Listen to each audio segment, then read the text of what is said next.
I want you to have a look at this chart. It features the last decade of cybercrime and fraud, and maybe the most important part is the fact that it's never declined. And that separation between the billions of dollars lost and the amount of complaints is proof that more money has been lost per complaint in 2024 than any other year before it.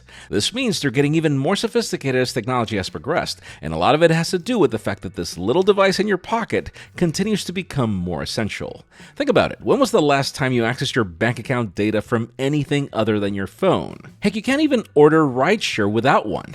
And then there's the problem that companies have become smarter at getting you to voluntarily share your data. Even if you choose to not share your location with certain applications, they're really good at coming up with a cool new feature that'll require you to share it. And this right here is the problem. There is a huge market of dark web data brokers that make money out of selling access to you. Even as cell phone makers have gotten better at processing data on device, the internet remains a necessity for more real-time features to work. So no matter what, you're always going to be at risk. Here's the thing though, while this topic has been good food for thought, the more I dug into the rabbit hole, the more I realized the technology designed to protect your devices and connection has also grown at an even faster pace. What used to be a bit of a burden in the past has now evolved into a set of perks you might not want to live without once you use them to their full potential. In that endeavor, I'm glad I partner with Norton, one of the leading consumer cybersecurity brands, in learning more about how to do it just right. I'm Jaime Rivera, and let's dive in. So let's start with the basics. I think the best way to describe the devices you currently carry in a single word is pretty much multimodal. Let me give you a couple of examples of what I mean. In order for a rideshare application to work, it needs access to your accurate GPS location. For any bank application to verify that you are you, well, it needs access to your password, or lately your fingerprint or face. All your applications need access to your internet connection, which means your IP, which also kind of gives away where you are. Your digital assistant needs access to your microphone, camera, location, and heck, even the weather widget on your phone needs to know where you are. Point is, for a smartphone to truly be useful to you, it needs access to a lot of your data. And sure, smartphone makers have done a really good job at increasing device security. But this right here is the problem. Your network traffic is not really protected. And what do all these applications and services have in common? Yeah, they need to connect to the internet and then provide your data to fully work. Unless you take the extra step to secure that connection, your device's protection can only do so much. So let's talk about VPNs and really just how these have evolved from what we knew. I mean, I know the terms since I started using computers back in the day, but the more research I've done, the more I've realized they're not all created equal. In simple terms, I think the best analogy I can give you to describe a VPN is as your own private tunnel within your internet connection. Think of it as your own little walled garden where you're in control of what's essential. And then the main reason why you should care is because they're really good at hiding your IP, which is that unique address that tells a website or service where you are, and then also encrypts your traffic as it goes from your device to its destination. But then notice I say essentials because if you've chosen to accept cookies, accounts, and other data with a service, well, they're gonna still be able to track you. But again, you're in control of who you've given access to that data. Now, another interesting fact about VPNs is that they are not created equal in the sense that, well, you get what you pay for. If these claim to be free, just remember there is no such thing as a free lunch. Usually these log your data, inject ads, or sell your information to those data brokers you're trying to protect yourself from. And yeah, these free services are usually also the ones that slow down your connection.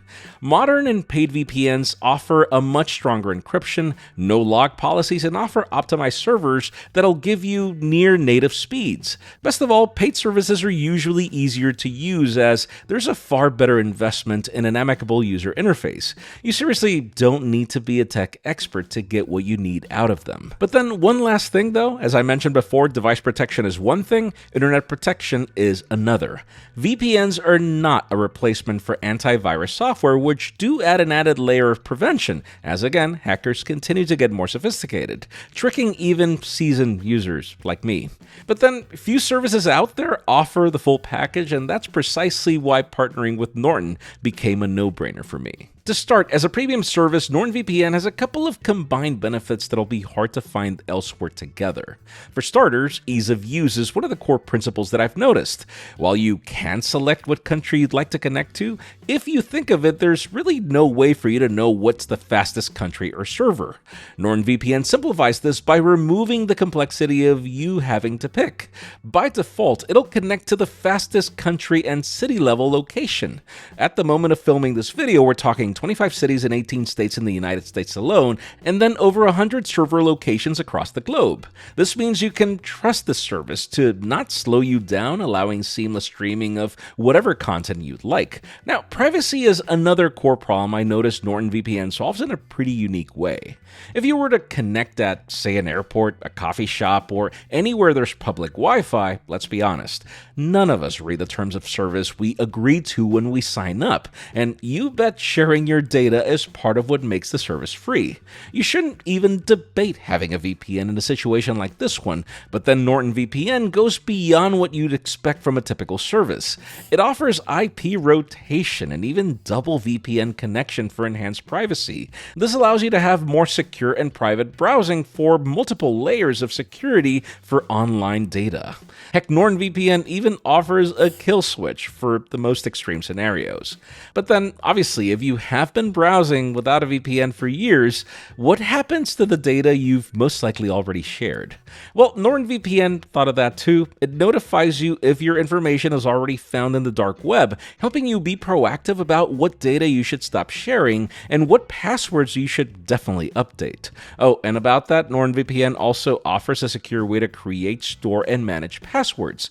Sure, modern operating systems do offer similar solutions, but again, NordVPN specializes on what you do online. And then there are the perks of specializing on what you do while you're online, which include 10 gigabytes of cloud backup storage for you to store your most valuable files, and also an AI-powered scam detection system that offers real-time protection against malware and ransomware. Over the past couple of weeks that I've been testing NordVPN, I think the biggest highlight for me is that it's ended the stigma that I had of not using VPNs because I simply needed the fastest speeds. Also, the amount of scam pitches that I get is pretty elevated. And it's crazy how some of these emails and messages that I've received have been so credible looking that even I have been ready to fall for them only to have NordVPN call me out. You get protection for up to 5 devices, which is pretty substantial considering all the perks, even when compared to competing services. To conclude, what can I say? You know that I'm the kind of guy that'll tell you flat out that you don't need a tablet or a smartwatch. Some products are just nice to have, but not really useful enough to replace a phone or a laptop. Well, if you were to ask me if you truly need a VPN, my quick answer in this day and age is of course. Services like NortonVPN have gotten so fast and seamless that you don't really feel like if anything is running in the background, and yet give you the added peace of mind of multiple layers of security. With the crazy number of scams people have fallen for, there's no denying that any cost you'd pay for it is more than justified if you consider the importance of keeping your data private and secure. I'll be sure to leave links to NordVPN in the description. I seriously recommend you give them a try. And hey, if you want more layers of added security, Norton covers the rest of the elements that secure your devices as well. I'm curious to hear your thoughts or stories about using VPNs, or any story of experiences being scammed in the comments. My mother-in-law, for example, recently was just about to buy 20 gift cards to pay for all the viruses her computer is claiming to have. Exactly. I know the scam is old, but people continue to fall for it, so be safe out there. I'm Jaime Rivera. Thanks so much for watching. I'll see you on the next one.